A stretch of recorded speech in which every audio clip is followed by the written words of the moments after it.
குறைகள் யாவும் போகுமே, அவர் குடும்பம் தழை தோங்குமே.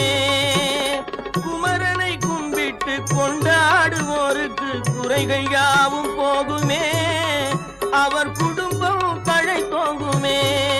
சூரசமர வேலாயுதம் பக்க துணை கொண்டால் சகல பயம் நீங்குமே.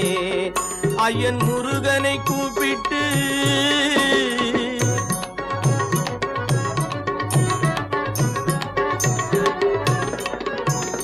அருமுகனை வேண்டி ஆரா